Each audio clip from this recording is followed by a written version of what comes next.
आज बात हम लोग कर रहे हैं एक ऐसे मुद्दे की जो इस समय बहुत चर्चा में है और हमारे लिए ज़रूरत भी है।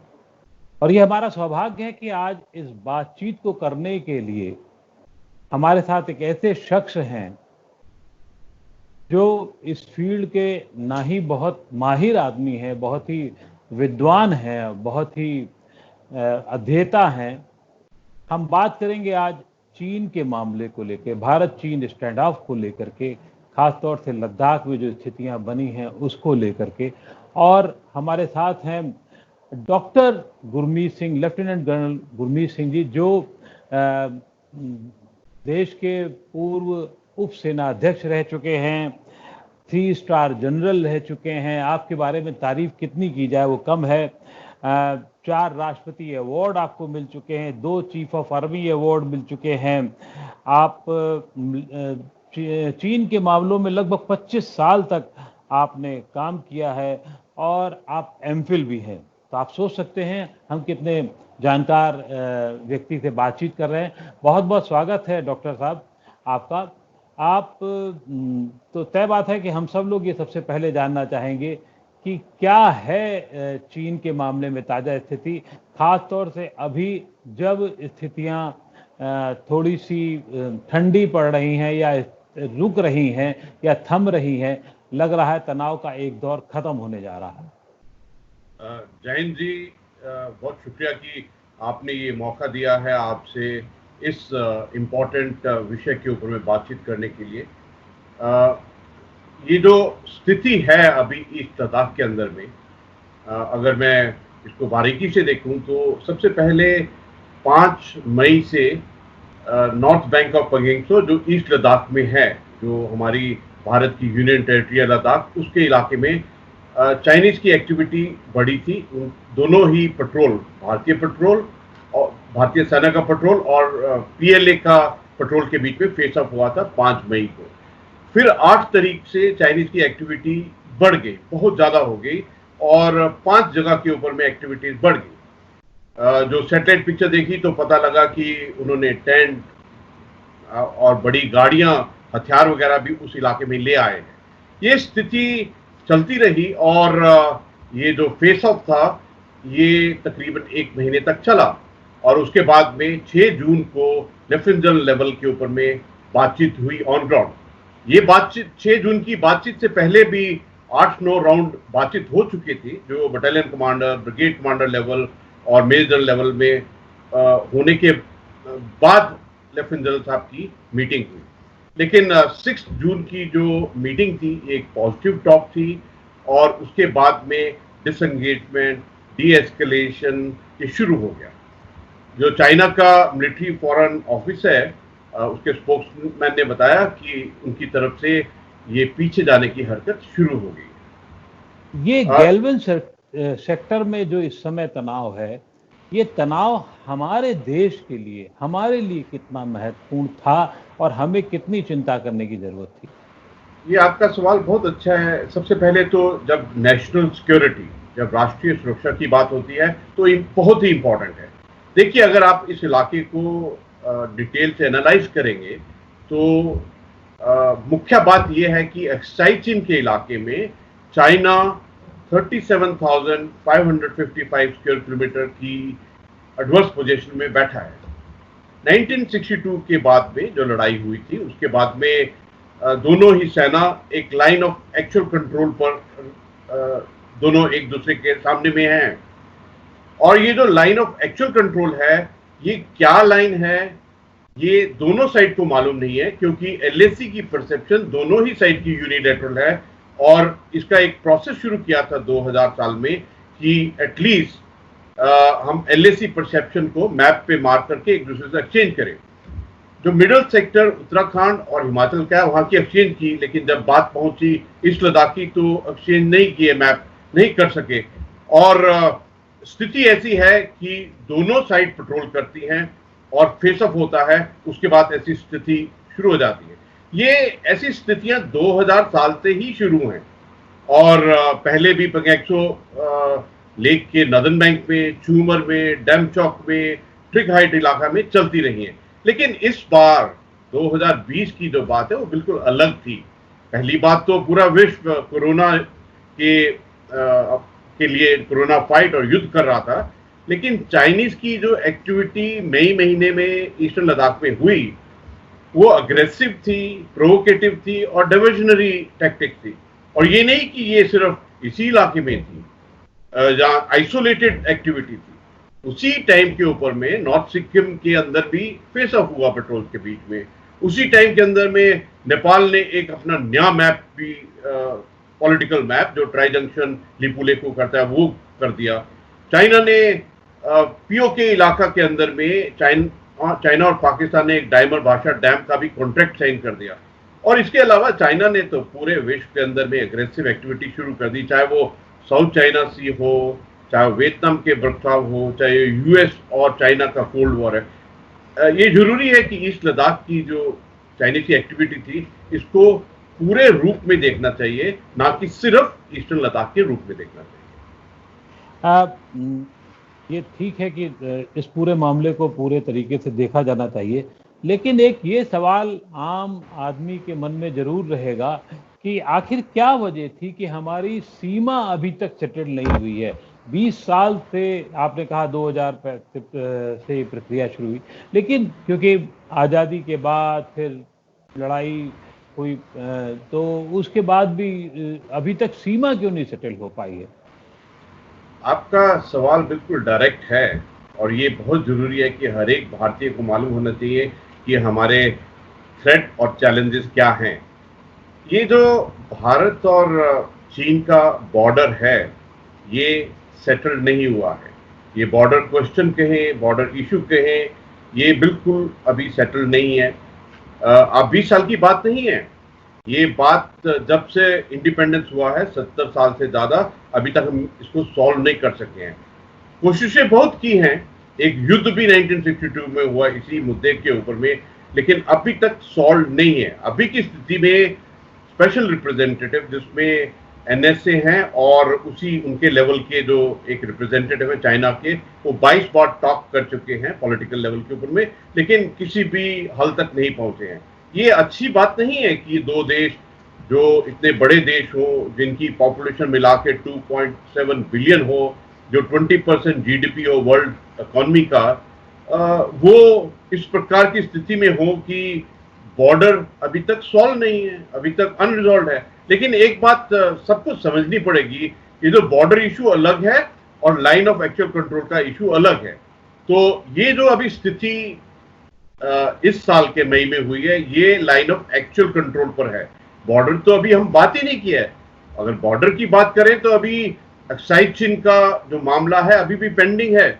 6 अगस्त 2019 को भारत के होम मिनिस्टर ने, जब जो हमारा पहले का जम्मू और कश्मीर स्टेट था, जब आर्टिकल 370 को एब्रोगेट किया और 2 यूनियन टेरिटरी को जब बनाया है, तो उस वक्त में कहा था कि पीओके और एक्साइज चिन्ह अवश्य वापस लिया जाएगा। वो बात है बॉर्डर की, लेकिन ये जो मई 2020 की है, ये बात है लाइन ऑफ एक्चुअल कंट्रोल की।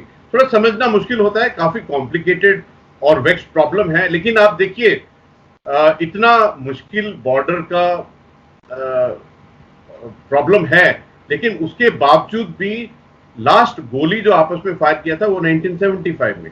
तो दोनों ही जो फौजें हैं वो पेट्रोल करती हैं, सीमा पर रहती हैं, लेकिन एक एस्टैब्लिश्ड मैकेनिज्म है, 4 एग्रीमेंट हैं, peace and tranquility, confidence building measure in military field, protocol और एग्रीमेंट है जिससे सिचुएशन को बिगड़ने नहीं देते हैं। अगर अभी भी मौजूदा हालत को देखें तो सिचुएशन तो बहुत खराब थी। एक तरफ चाइना ने पहला कदम बढ़ाया, उनका कदम एग्रेसिव था, प्रोवोकेटिव था और डिविजनरी टैक्टिक के सही था, और दूसरी तरफ भारत की फौजें एकदम अलर्ट, प्रिपेयर्ड और रेडी थी किसी भी चुनौती के लिए। अभी भारत की जो स्थिति है बिल्कुल बदल गई है। जो भारत का जो प्रणाली है, सोच विचार है, वो बदल गया है। जो हमारा एक हार्ड डिसीजन, एक रिजॉल्व, एक नेशनल विल है, वो पूरा बदल गया है। वो 62 नहीं है। इसलिए हो सकता है कि उन्होंने सोचा हो कि दबाव डालते हैं, लेकिन आज की स्थिति भारत की अलग है। क्या आम आदमी ये भी जानना चाहता रहा है कि सीमा, चीन से लगती हुई सीमा पर भारत के जो प्रदेश हैं, भारत का जो हिस्सा है, वहाँ हम लोग बहुत कमज़ोर रहे हैं। लेकिन क्या इधर अभी जिसका आपने हल्का सा जिक्र किया, संकेत दिया, ऐसा क्या बदलाव हुआ है कि हम लोग बिल्कुल बराबर की स्थिति में खड़े हैं? तो वो बदलाव का श्रेय कैसा है, किसको जाता है और बदलाव क्या हुआ है? ये आपका सवाल बहुत ही अच्छा है, गहरा है। और आपने कहा है कि क्या बदलाव हुआ है 62 से लेकर अब तक, क्या बदलाव हुआ है हमारा नेशनल सिक्योरिटी के चैप्टर के अंदर में। देखिए 1962 के बाद में, 5 साल के बाद में 1967 में नथुला और चोला, जो सिक्किम का इलाका है, वहां एक झड़प हुई पीएलए और भारतीय सेना की। उसमें चाइना ने ऑफिशियली तो कहा कि उनके 68-80 सोल्जर्स मरे हैं, लेकिन सत्य ये है कि उनके 300 से 400 जवान मरे थे 1967 में।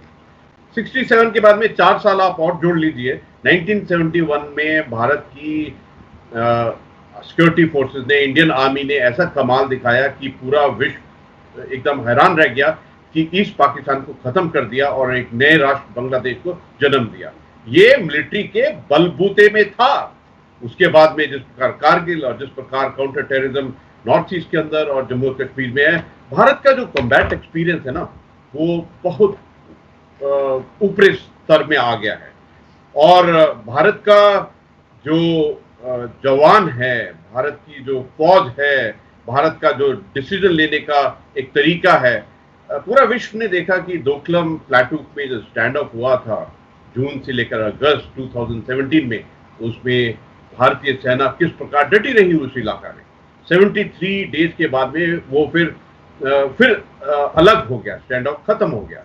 और उसी प्रकार अभी आप पूरे देश ने देखा है कि मई और जून के महीने में किस प्रकार फेस ऑफ से स्टैंड ऑफ और किस प्रकार अभी दोनों फौजें अलग अलग हो रही हैं। देखिए सबसे बड़ी बात यह है, आपने बहुत गहरा सवाल पूछ लिया तो मेरे को आत्मा के लेवल पर बताना पड़ेगा। और भारतीय जनता को एक भ्रम में रखा, जो चाइना की जो पॉलिसीज रही हैं, वो media war, propaganda war, psychological war, और ये एक भ्रम और झूठ फैलाने की तरफ ही रही हैं। उन्होंने ऐसा एक भ्रम फैलाने की कोशिश की कि पीएलए आर्मी बहुत एफिशिएंट है, बहुत प्रोफेशनल है और बहुत स्ट्रांग है, लेकिन सत्य अलग ही है। मैं आपको बताता हूं, आपने पूछ ही लिया है तो बताना जरूरी है इस बारे में। देखिए जो पीएलए आर्मी है चाइना की, वो एक पॉलिटिकल पार्टी की आर्मी है। वो जो कम्युनिस्ट, चाइना कम्युनिस्ट पार्टी है, उसकी पार्टी है। जहां भारत की बात है, हम लोग एक नेशन की, एक राष्ट्र की फौज हैं। हर वक्त हमारे अंदर में राष्ट्र भावना, संविधान की भावना वो है, अपने समाज, अपने हर एक भारतीय की भावना वो है। देखिए चाइनीज जो आर्मी है पीएलए, इसका कॉम्बैट एक्सपीरियंस क्या है। 1979 में चाइना आर्मी ने वियतनाम से लड़ाई की और उसमें बुरी तरह हारे। वियतनाम आर्मी ने उस 1970 लड़ाई में बहुत अच्छा काम किया और चाइना की आर्मी को मुंह की खानी पड़ी।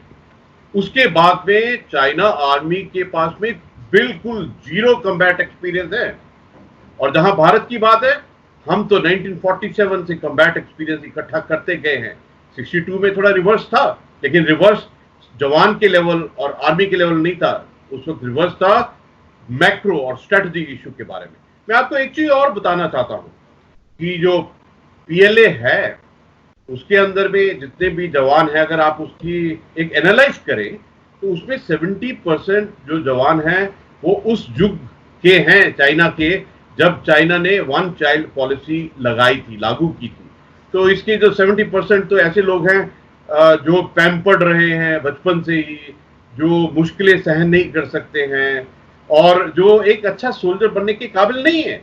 वो कर सकते हैं वीडियोग्राफी, वो कर सकते हैं ट्विटर वॉर, वो कर सकते हैं सिर्फ दिखावा। वो तो अपना जो जोर है, अपना जज्बा है, अपने लोगों के अगेंस्ट ही दिखा सकते हैं। देखिए आप इतिहास में तिएननमेन स्क्वायर, तिब्बत के अगेंस्ट सिंधियांग के अगेंस्ट में, तो हमारे भारत की फौज के साथ में कोई तुलना नहीं है। भारत की फौज का जो जवान है वो हमारे राष्ट्र और समाज की देन है। ये युगों युगों से जो एक भारत की सेना और एक भारत के जवान की एक प्रथा रही है वो अलग है। आप देख लीजिए 1897 सारागढ़ी, हमने पिक्चर देखी है वो सारागढ़ी, जिसमें क्या जज्बा रहा है भारत का। जो भारत का जज्बा है ना, जो भारत का सुप्रीम सैक्रिफाइस करने का तरीका है, वो विश्व में कहीं नहीं है। आप मेरे धर्म को ही देख लीजिए, गुरु गोविंद सिंह जी जो 10वें पातशाह थे, उन्होंने और उनके पिताजी ने और 4 बच्चों ने, कभी सुना है किसी इंसान को, किसी एक जीवित इंसान को जिसने अपने पिता की और अपने बच्चों की, 4 बच्चों की कुर्बानी दी हो राष्ट्र के लिए? हमारी तो प्रथा ही अलग है। देखिए, मैं आपको, अभी आपने बात छेड़ी दी है तो मैं आपको आगे भी बताना चाहता हूं। बात है जुलाई 2015 की। यूनाइटेड नेशन, साउथ सुदान, जगह का नाम जूबा, वहां पर चाइना के पीस कीपर्स थे, उनकी टोली थी, उनकी जिम्मेवारी थी एड वर्कर्स को मदद करने के लिए। एक दिन रेबल्स ने अटैक कर दिया, तो चाइनीज जो सोल्जर थे वो तो अपने कमरे से, बैरक से बाहर ही नहीं आए। 4 दिन लड़ाई चली, 2 उनके सोल्जर्स भी मरे। तो उनको बचाने के लिए जो इंडियन बटालियन थी 7 कमांड रेजिमेंट, वो गई उनको बचाने के लिए। तो क्या कंपैरिजन है? अभी देखिए, चाइना ने जो बहुत अच्छा काम किया है, वो मीडिया वॉर में बहुत अच्छा काम किया है, प्रोपेगेंडा में बहुत अच्छा वॉर किया है, साइकोलॉजिकल वॉर में बहुत अच्छा काम किया है। लेकिन इससे लड़ाई नहीं होती है, ये लड़ाई होती है जवानों और आपकी मिलिट्री कॉम्बैट पोटेंशियल, कैपेसिटी और स्किल्स के ऊपर में। आपने बहुत अच्छा बात किया है। एक मिनट अक्कू जी, आपने आप अभी आग लगाई दी है तो छेड़ ही दिया है मैंने जब उसको। और वैसे भी आपका ये बहुत प्रिय विषय है, जो चीन को लेके भ्रम है लोगों में, वो बहुत प्रिय विषय है मुझे लगता है आपका वो। देखिए, ये जो विषय है आत्मा के स्तर के ऊपर में है। आपने कहा कि क्या बदला है, इंफ्रास्ट्रक्चर जो बॉर्डर के इलाके में है वो बदला है। भारत ने डिसाइड किया कि हम 73 स्ट्रेटेजिक रोड बनाएंगे इस इलाके में, 61 बना ली।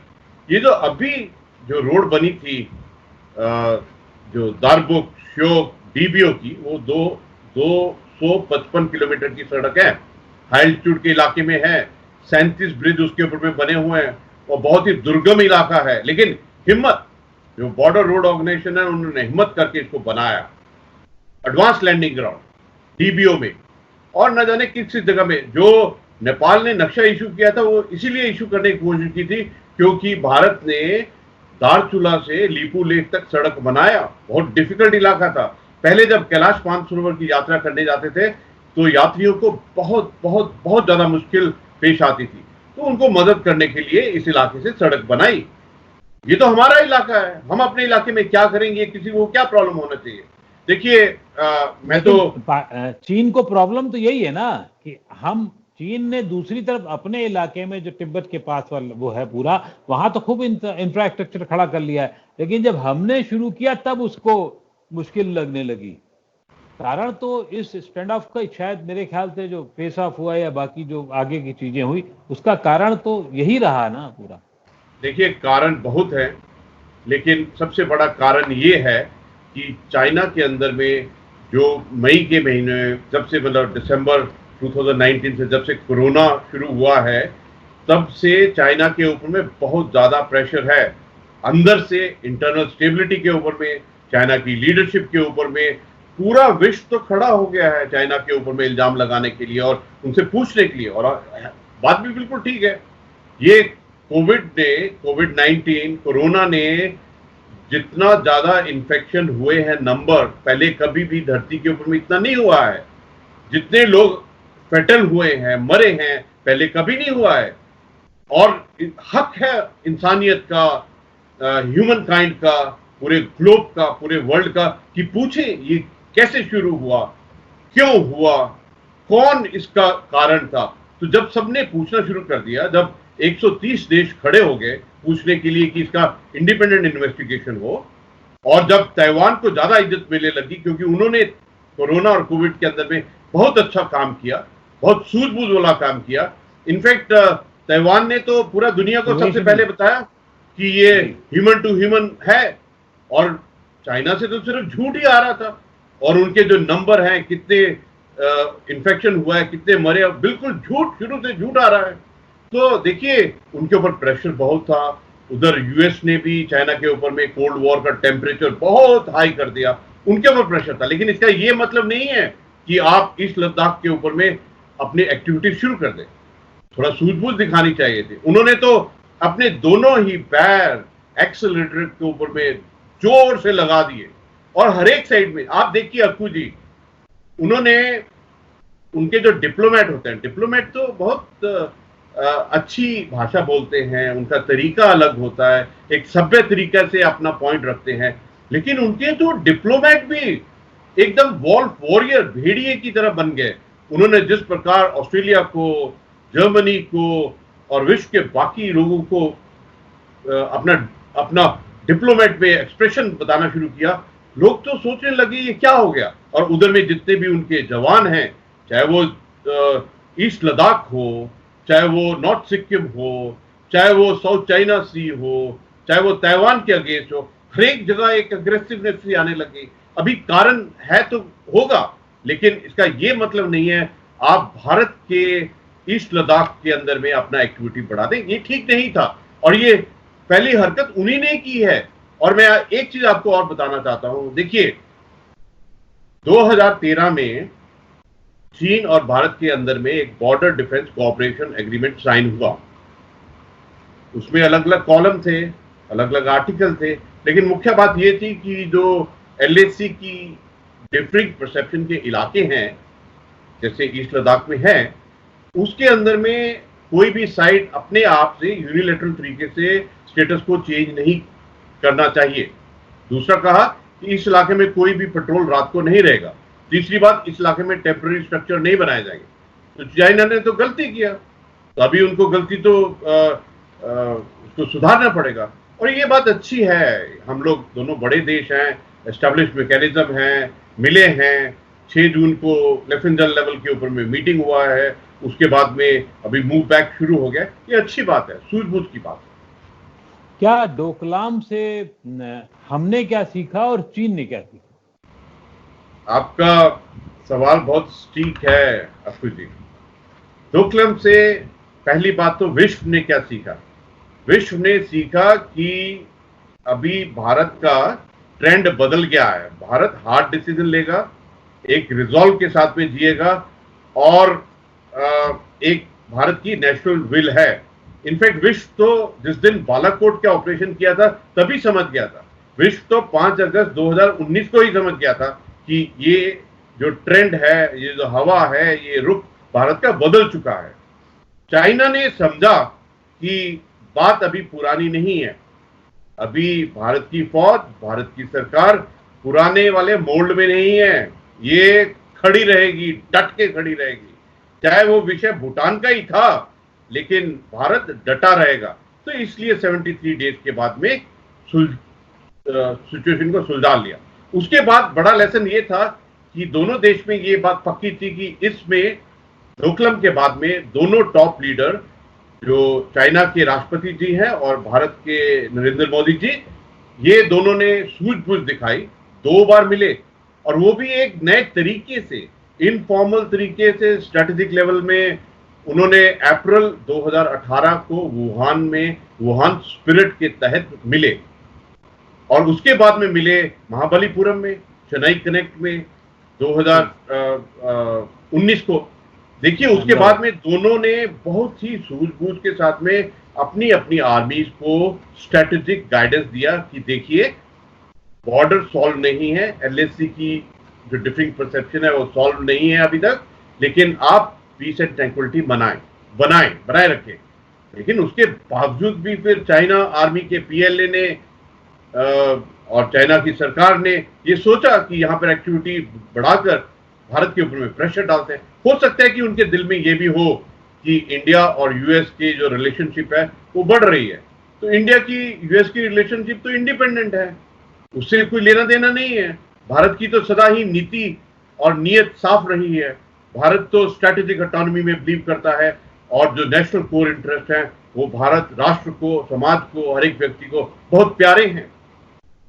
आपको क्या लगता है चीन आखिर चाहता क्या है? आखिर उसकी चीन इस समय दो तरफा, क्या मुझे तो लगता है कई तरफ से फंसा घिरा है। अंतर्राष्ट्रीय स्तर पर कोरोना से मामले को लेकर के, उसके झूठ सच को लेकर के अक्सर बातें होती रही, जिस पर अभी तक कोई चीजें साफ नहीं हुई है। आर्थिक मद्देनजर को लेकर के भी बहुत सारी उसकी स्थिति साफ नहीं है। उसने अपनी बड़ी सिल्क रूट की योजना चलाई जो पूरी नहीं होने दी भारत ने, और उसमें भी उसको कई हद तक विफलता प्राप्त हुई है। अंदरूनी स्तर पर आप बता ही चुके हैं कि उसके जो भ्रम हैं वो बहुत सारे हैं।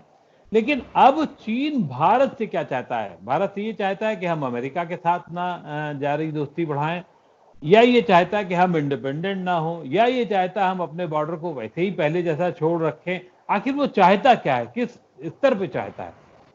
अकुल जी, जो आपने सवाल किया ये पूरी दुनिया ही पूछ रही है कि आखिर चाइना चाहता क्या है। ये तो चाइना को भी मालूम होगा कि चाइना चाहता क्या है, लेकिन ये बात बहुत जरूरी है हमारे लिए पता करना कि चाइना की इंटेंशन क्या है, नीति क्या है, उनके जो जितनी भी एक्टिविटी उसके पीछे में मंशा क्या है। मैं आपके प्रश्न से बिल्कुल सहमत हूं और ये हरेक के दिल में, चित्त में, चेतना में ये सवाल है। देखिए, चाइना को समझने के लिए बहुत तरीके हैं। अगर आप ये वर्ड को देखें ना, CHINA, तो इसमें जो IN है, इन, मतलब चाइना के इन अंदर में क्या है, एक साइड में CH है और एक साइड में A है। तो उसके अंदर में समझने के लिए बहुत गहराई तक अंदर में जाना पड़ेगा। जो चाइना ने अपना ग्रेट वॉल बनाया है वो इसीलिए ग्रेट वॉल बनाया कि ना हमको कोई देख सके, ना समझ सके कि हम लोग क्या कर रहे हैं। उन्होंने अपना ही विश्व के अंदर में अपना अलग से इंटरनेट, अलग से गूगल का जो पैरेलल बनाया, वो सबसे छुपा के रखना चाहते हैं वो क्या है। क्योंकि जिस दिन पूरी विश्व को पता लग गया कि उनका सच्चाई क्या है, भ्रम क्या है, डिल्यूजन क्या है, उस दिन फिर स्थिति अलग ही होगी। देखिए, आपने बहुत अच्छी बात बोली कि जिस प्रकार उन्होंने इकोनॉमी के ऊपर में US के साथ में एक ट्रेड वॉर में लगे हुए थे, जिस प्रकार उन्होंने पूरे विश्व के अंदर में ना जाने कितने देशों को उन्होंने डेप्थ दिया, लोन दिया, बोरोइंग दी, पैसे से उनको फंसाना चाहते थे, पैसे को से उनको ट्रैप करना चाहते थे। एक इकोनॉमिक कॉलोनाइजेशन शुरू कर दी थी, पहले लोन दो, डेप्थ दो, बाद में एकदम बैठ जाओ। ये उन्होंने हर एक देश के साथ में कर रहे हैं, पाकिस्तान के साथ में कर रहे हैं, मालदीव के साथ में कर रहे हैं, पूरा अफ्रीकन कंट्री के साथ में कर रहे हैं, साउथ अमेरिका में कर रहे हैं। ये जो इकोनॉमिक कॉलोनाइजेशन वो कर रहे थे।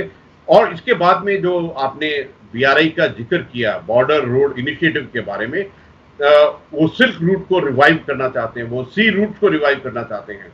लेकिन एक BRI में उन्होंने बहुत बड़ी गलती कर दी अक्कू जी। उन्होंने प्लान किया CPEC, China Pakistan economic corridor. जो विश्व का सबसे बड़ा झूठ है वो ये है कि पाकिस्तान और चाइना के अंदर में बॉर्डर है। चाइना और पाकिस्तान के बीच में कोई बॉर्डर है ही नहीं। जो POK है वो भारत का है, और भारत का जो बॉर्डर है वो अफगानिस्तान के साथ में है 136 किलोमीटर का, और पाकिस्तान का तो चाइना के साथ में कोई बॉर्डर ही नहीं है। और ये जो उन्होंने गलती की है, जो हमारी सोवरेनिटी और टेरिटोरियल इंटीग्रिटी के बरखिलाफ जो गलती की है, ये सबसे बड़ी गलती है। आपने एक सवाल बहुत अच्छा किया कि ये जो ट्रायंगल है US, चाइना और इंडिया का, देखिए, एक साइड तो इंडिया और चाइना के बीच में बॉर्डर को सॉल्व नहीं किया है, LAC क्लैरिफिकेशन खत्म नहीं किया है, और दूसरी तरफ जहां भारत और US का रिलेशनशिप है, अगर वो अच्छा हो रहा है तो किसी को क्या प्रॉब्लम होना चाहिए। ये स्ट्रेटेजिक रिलेशनशिप है, नेचुरल रिलेशनशिप है, ये आज की रिलेशनशिप नहीं है, ये न जाने कब से ये रिलेशनशिप है। और दोनों ही राष्ट्र, मतलब जो US के प्रेसिडेंट साहब हैं, जो भारत के प्रधानमंत्री जी हैं, उनमें तो दोस्ती का एक अलग ही मापदंड है। जिस प्रकार ह्यूस्टन में रैली हुआ था, जिस प्रकार ट्रंप साहब की जो विजिट हुई थी, अहमदाबाद में लोग इकट्ठे हुए थे, उसका तो दुनिया को हैरान कर दिया। ये क्या मित्रता है, ये क्या रिलेशनशिप है। और सरकारी, अगर हम यूएस और इंडिया की सरकार की तरफ देखें तो लॉजिस्टिक के बारे में, टेक्नोलॉजी के बारे में, इंफॉर्मेशन के बारे में अलग अलग विषयों पर बहुत ही एमओयू और एग्रीमेंट्स हैं। चाइना को एक बात बिल्कुल क्लियर होनी चाहिए कि जो भारत है वो पीसफुल देश है, मुख्य तौर पर तो शांति है, लेकिन शांति आती है जब आपके अंदर में स्ट्रेंथ होती है, शांति आती है जब आपका हर एक एलिमेंट ऑफ पावर, चाहे वो मिलिट्री हो, diplomacy, information, economy, politics, technology, जब वो ताकत है तभी शांति आ सकती है। भारत तो मुख्य तौर पर स्ट्रेटेजिक ऑटोनॉमी में बिलीव करता है। भारत तो फोकस है अपने नेशनल कोर इंटरेस्ट के ऊपर में। भारत का अपना ही एक नैरेटिव है। तो मेरे को ऐसा लगता है कि चीन को जो भारत और यूएस के रिलेशनशिप है उसको इस नजर से नहीं देखना चाहिए, ऐसा मुझको लगता है। और मैं तो ऐसा सोचता हूं, देखिए भारत और चीन के अंदर में सबसे बड़ी जो बात है वो ये है कि हम दोनों ही अनब्रोकन सिविलाइजेशन है। हजारों साल से विश्व में सिर्फ दो ही अनब्रोकन सिविलाइजेशन है। हम दोनों तो 2.7 बिलियन है, पूरी धरती के ऊपर में 7 बिलियन ह्यूमन बीइंग है, उसमें से 2.7 सिर्फ भारत और चीन के हैं। 20% जीडीपी छोटी मोटी जीडीपी नहीं होती है पूरे वर्ल्ड की। तो हम क्या इसको ये लड़ाई में ईस्ट लद्दाख में दोकलम में लगा दें, जहां अपने अपने जो हमारे परिवार हैं, जो हमारा राष्ट्र है, समाज है, हर सिटीजन है भारत का या चाइना का, हम उनको प्रोग्रेस, डेवलपमेंट और पीस देने की रुख में लगाना चाहिए। आई थिंक ये सबसे बड़ा सबक है। आपको क्या लगता है कि अब आने वाले दिनों में क्या स्थिति शांत हो गई है, या आगे कभी फिर भी चीजें बढ़ सकती हैं, या कभी कोई G7 नुमा कोई मामला आ जाए तो फिर चीन उत्तेजित हो जाएगा, या कुछ हमें कितना सावधान रहना होगा? ये मेरा इस आज के सिलसिले का अंतिम सवाल होगा। लेकिन हम आपके जो भ्रम है जो चीन को लेके उस पर एक अलग सी बातचीत करेंगे। लेकिन ये आज की स्थिति में अब हमें कैसे रहना होगा और क्या करना होगा? अकुल जी, मैं दाद देता हूं आपकी और आपकी समझ की। आपने आखिरी प्रश्न पूछा है तो वो शब्द है सावधान। हमको सावधान रहना पड़ेगा, हमको अलर्ट रहना पड़ेगा, प्रिपेयर्ड और रेडीनेस रहना पड़ेगा। हमको अपना मिलिट्री कैपेबिलिटीज, कैपेसिटीज और स्किल को बढ़ाना पड़ेगा।